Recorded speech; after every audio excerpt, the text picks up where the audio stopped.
പരിശുദ്ധ പരമ ദിവ്യകാരുണ്യത്തിന് എന്നേരവും ആരാധനയും സ്തുതിയും പുകഴ്ചയും ഉണ്ടായിരിക്കട്ടെ. പരിശുദ്ധ പരമ ദിവ്യകാരുണ്യത്തിന് എന്നേരവും ആരാധനയും സ്തുതിയും പുകഴ്ചയും ഉണ്ടായിരിക്കട്ടെ. പരിശുദ്ധ പരമ ദിവ്യകാരുണ്യത്തിന് എന്നേരവും ആരാധനയും സ്തുതിയും പുകഴ്ചയും ഉണ്ടായിരിക്കട്ടെ. ഇപ്പോൾ ലോകം അവസാനിക്കുകയാണെങ്കിൽ നിങ്ങൾ എന്ത് ചെയ്യുമെന്നുള്ള ചോദ്യം വിശുദ്ധ ഡോൺ ബോസ്കോയുടേതായിരുന്നു. എല്ലാവരും പല കാര്യങ്ങൾ പറയുന്നുണ്ട്. വീട്ടിലേക്ക് ഓടും, അമ്മയെ കാണും, നല്ല ഭക്ഷണം കഴിക്കും, പള്ളിയിൽ പോയിരിക്കും, പ്രാർത്ഥിക്കും. വിശുദ്ധ ഡൊമിനിക് സാവിയയുടെ ഉത്തരവാണ്, ഇപ്പോൾ കളിക്കേണ്ട സമയമാണ്, ഞാൻ കളിച്ചുകൊണ്ടിരിക്കും. He was ready at all time. Be prepared എന്നുള്ളതാണ് ഇന്നത്തെ സുവിശേഷത്തിൻ്റെ ഓർമ്മപ്പെടുത്തൽ. ഒരുങ്ങിയിരിക്കുക, ഒരുക്കമുള്ളവരായിരിക്കുക. കഴിഞ്ഞ ദിവസം എയർപോർട്ടിലൊന്ന് പോയായിരുന്നു. അപ്പം കുറേ നാളുകൾക്ക് ശേഷം വീട്ടിലേക്ക് വരാണേ. ഒരു 8 മണിക്ക് 9 മണിക്ക് മാക്സിമം ഉറങ്ങുന്ന കൊച്ചുങ്ങൾ ഈ 1 മണിയായിട്ടും ഉറങ്ങാതെ അപ്പനെയും നോക്കി ആ കാറിൻ്റെ ഉള്ളിലിരിക്കുന്നുണ്ട് എയർപോർട്ടിൽ. അവരെ അപ്പനെ കാണുന്ന പാടെ ഓടിച്ചെന്ന് അപ്പനെ കെട്ടിപ്പിടിക്കുന്നു, ഉമ്മവയ്ക്കുന്നു. വികാര നിർഭരമായിട്ടുള്ള നിമിഷങ്ങളാണ്, നമ്മൾ സാക്ഷിയാണതിന്. എൻ്റെ ചിന്ത ഇതായിരുന്നു, സിനിമ കാണുന്ന നേരത്ത് പോലും ഒരിത്തിരി വൈകിപ്പോയാൽ ഉറങ്ങിപ്പോകുന്ന കുഞ്ഞുങ്ങൾ 1 മണിയായിട്ടും അപ്പനെ കാത്തിരിക്കാനായിട്ട് ഇങ്ങനെ ഒരുക്കത്തോടു കൂടെ ഏറ്റവും നല്ല ഡ്രസ്സൊക്കെ ഇട്ട് പോയേക്കാം, കാത്തിരിക്കുക.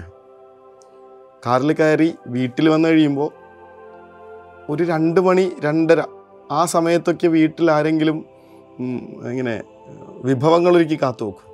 പുഡിങ് ഉണ്ടാക്കുന്നു, നല്ല സമൂസയൊക്കെ വറുത്ത് കോരുന്നു. വെളുപ്പിന് നടക്കുന്ന കാര്യമാണ്. ഒരുക്കമുള്ളവരായിരിക്കാം. കർത്താവ് പറയണ കാര്യമാണ്, ഒരുക്കമുള്ളവരായിരിക്കാം. യജമാനൻ വരുമ്പോൾ ഉണർന്നിരിക്കുന്നവരായി കാണുന്ന ഭൃത്യന്മാർ ഭാഗ്യവാന്മാർ.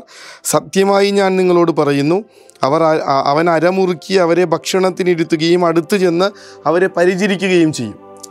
ഇത് എക്സാക്റ്റ്ലി നമ്മൾ ഈ ദിവസങ്ങളിൽ കണ്ട ഒരു കാഴ്ചയാണ്. ഈ മനുഷ്യൻ കുറേ നാളുകൾക്ക് ശേഷം പുറത്തു നിന്ന് വരുമ്പോൾ തനിക്ക് വേണ്ടി വിഭവങ്ങൾ ഒരുക്കുന്ന അമ്മ, ഭാര്യ, പെങ്ങൾ, വീട്ടിലുള്ള അളിയൻ എല്ലാവരും അടുക്കളയിലാണ്. പിന്നെ അവരെയൊക്കെ ചെന്ന് കെട്ടിപ്പിടിച്ച് അവരുണ്ടാക്കിയ സാധനമൊക്കെ എടുത്തു വെച്ച് ഈ മനുഷ്യൻ തന്നെയാണ് അവരുടെ പ്ലേറ്റിലേക്ക് എടുത്തു വെക്കണത്. ഈ ഭയങ്കരമായിട്ട് റിലേറ്റ് ചെയ്യാവുന്നൊരു സാധനമായിരുന്നു ഇന്നത്തെ ഈ സുവിശേഷമായിട്ട്. യജമാനൻ വരുന്നു, ഒരുക്കമുള്ളവരായിട്ട് കാത്തിരിക്കുന്നവരെല്ലാം ഒരുക്കുന്ന കാര്യങ്ങൾ യജമാനൻ വന്ന് അവർക്ക് വിളമ്പുന്നു, അരമുറുക്കി അവരെ പരിചരിക്കുന്നു. Be prepared. എന്താണെങ്കിലും ഈ സമയം നിങ്ങളുടെ യജമാനൻ വരുമ്പോൾ നിങ്ങൾ റെഡിയാണോ എന്നുള്ളതാണ്. മരണത്തെക്കുറിച്ചുള്ളതല്ല ചോദ്യം. എൻ്റെ കർത്താവ് എൻ്റെ മുൻപിൽ ഇപ്പോൾ പ്രത്യക്ഷപ്പെടുകയാണെങ്കിൽ ഈസ് മൈ ലൈഫ് റെഡി? അവനെ സ്വീകരിക്കാനും മാത്രം എൻ്റെ ലൈഫ് ഒരുക്കമുള്ളതാണോ? വിശുദ്ധമാണോ? അവിടുന്ന് ആഗ്രഹിക്കുന്നത് പോലെ തന്നെയാണോ? ഭാഗ്യവാന്മാരെന്നാണ് പറയണേ. തമ്പുരാനെ, അങ്ങയെക്കുറിച്ച് ഓർക്കണ പോലുമില്ല, അങ്ങയുടെ വരവിനെക്കുറിച്ചുള്ള ചിന്ത പോലുമില്ല. മാറാനാത്ത എന്നുള്ളൊരു പ്രാർത്ഥനയുണ്ടായിരുന്നു ആദിമ ക്രൈസ്തവ സഭയിൽ, എല്ലാ മനുഷ്യരുടെയും നാവിൽ.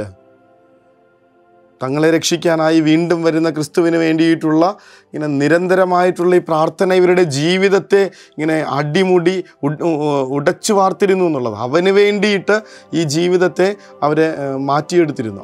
എല്ലാം അവിടെ ഫോക്കസ്ഡ് ആയിരുന്നു. മാറാനാത്ത കർത്താവെ, വീണ്ടും വരണമേ, വേഗം വരണമേ, വീണ്ടും വരണമേ. ഈ ഒരു പ്രാർത്ഥന, തങ്ങളുടെ പ്രാർത്ഥന കേൾക്കപ്പെടുമെന്ന് ഉറപ്പുള്ളത് കൊണ്ട് എപ്പോൾ വേണമെങ്കിലും വരാവുന്ന ആ ഒരു യജമാനന് വേണ്ടി അവർ ഇപ്പോൾ വന്നാൽ ഞാൻ റെഡി എന്നുള്ള രീതിയിൽ നിൽക്കുകയാണ്. എല്ലാം ഒരുക്കി കാത്തു വെക്കുകയാണ്. ഒരച്ഛനെ ഓർമ്മയുണ്ട്, എല്ലാ ദിവസവും രാത്രി ഉറങ്ങുന്നതിന് മുൻപ് അതുവരെയുള്ള എല്ലാ കണക്കും കൃത്യമായിട്ട് എഴുതി വെക്കും.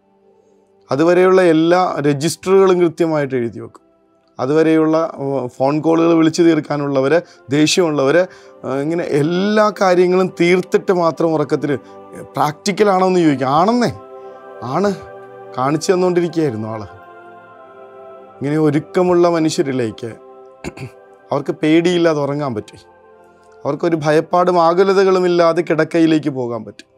കാരണം Lord, I am prepared, I am ready, please come മാറാനാത്ത.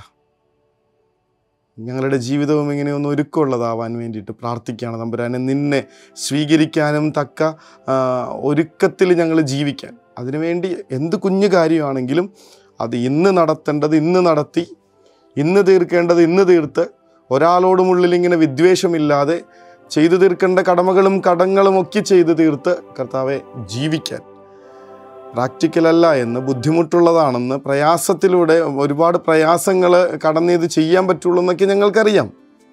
പക്ഷേ ഇത് സ്വർഗം ഞങ്ങളിൽ നിന്ന് ഡിമാൻഡ് ചെയ്യുന്നുണ്ടല്ലോ. ഞങ്ങളെ അനുഗ്രഹിക്കണമേ, ഒരുക്കമുള്ളവരായിരിക്കാൻ. യജമാനൻ ഏത് പാതിരാത്രിയിൽ വന്നാലും, കർത്താവ് ഉപയോഗിക്കുന്ന വാക്കിതാണ്, അവൻ രാത്രിയുടെ 2-ാം യാമത്തിലോ 3-ാം യാമത്തിലോ വന്നാലും അവരെ ഒരുക്കമുള്ളവരായി കണ്ടാൽ ആ ഭൃത്യന്മാർ ഭാഗ്യവാന്മാർ. തൻ്റെ കുഞ്ഞുങ്ങളെ കാണുന്ന, 1 മണിക്കും ഉറങ്ങാതെ തന്നെയും കാത്തിരിക്കുന്ന തൻ്റെ കുഞ്ഞുങ്ങളെ കാണുന്ന ആ പിതാവിൻ്റെ മുഖത്തുണ്ടായിരുന്ന ഒരു അഭിമാനവും പുഞ്ചിരിയും ഉണ്ടല്ലോ, അതാണ് ഈ കുഞ്ഞുങ്ങൾക്കുള്ള ഗിഫ്റ്റ്, ഏറ്റവും വലിയ സമ്മാനം. അവരെക്കുറിച്ച് അപ്പൻ അഭിമാനിക്കുന്നു. അവരെ ഓർത്ത്, അവരുടെ സ്നേഹം കണ്ട് അപ്പൻ്റെ ഉള്ളിൽ സ്നേഹം നിറയുന്നു, സന്തോഷം കൊണ്ട് അയാൾ തുള്ളിച്ചാടുന്നു. വീട്ടിലെത്തുമ്പോൾ തനിക്ക് വേണ്ടി ഒരുങ്ങിയിരിക്കുന്ന, ഒരുക്കങ്ങൾ നടത്തിക്കൊണ്ടിരിക്കുന്ന ഒരു വീട് കാണുമ്പോൾ ആ വീട്ടുകാരനുണ്ടാവുന്നൊരു സന്തോഷമുണ്ടല്ലോ. കർത്താവേ, ഇങ്ങനെ അങ്ങയെ കാത്തിരിക്കാൻ, ഒരുക്കമുള്ളവരായി കാത്തിരിക്കാൻ, ഞങ്ങളുടെ ജീവിതം അങ്ങേക്ക് വേണ്ടി ഒരുക്കുവാൻ കൃപ തരണമേ എന്ന പ്രാർത്ഥനയോടുകൂടെ അവിടുത്തെ ആശീർവാദത്തിനായി മുട്ടിന്മേൽ നിൽക്കാം. അനുഗ്രഹം സ്വീകരിക്കാം. പരിശുദ്ധ പരമ ദിവ്യകാരുണ്യമേ, അനന്ത സ്നേഹമേ, പരിശുദ്ധ പരമ ദിവ്യകാരുണ്യമേ, അനന്ത സ്നേഹമേ.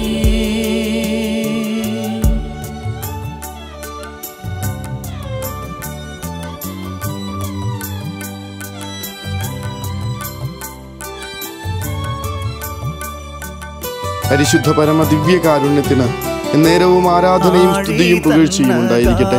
പരിശുദ്ധ പരമ ദിവ്യകാരുണ്യത്തിന് എന്നേരവും ആരാധനയും സ്തുതിയും പുകഴ്ചയും ഉണ്ടായിരിക്കട്ടെ. പരിശുദ്ധ പരമ ദിവ്യകാരുണ്യത്തിന് എന്നേരവും ആരാധനയും സ്തുതിയും പുകഴ്ചയും ഉണ്ടായിരിക്കട്ടെ. ഇന്നത്തെയും ഇന്നലത്തെയും സുവിശേഷങ്ങൾ ഒരുമിച്ചൊന്ന് വായിച്ചു നോക്കണം. ഈ രാത്രിയിൽ നിന്റെ ആത്മാവിനെ ഞാൻ തിരികെ വിളിച്ചാൽ, കർത്താവെ ഞാനിതാ വരുന്നു എന്ന് പറഞ്ഞ് സന്തോഷത്തോടെ വരാൻ പറ്റുന്നത്ര ഒരുക്കത്തിലായിരിക്കട്ടെ നമ്മുടെ ഉറക്കത്തിലേക്കുള്ള പോക്ക്.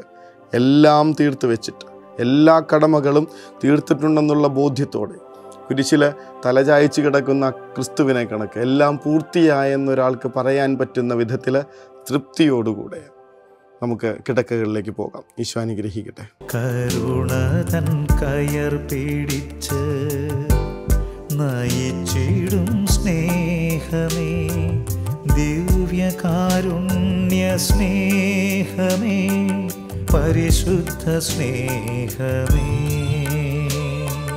പരിശുദ്ധ പരമ ദിവ്യകാരുണ്യമേ, അനന്ത സ്നേഹമേ, പരിശുദ്ധ പരമ ദിവ്യകാരുണ്യമേ, അനന്ത സ്നേഹമേ.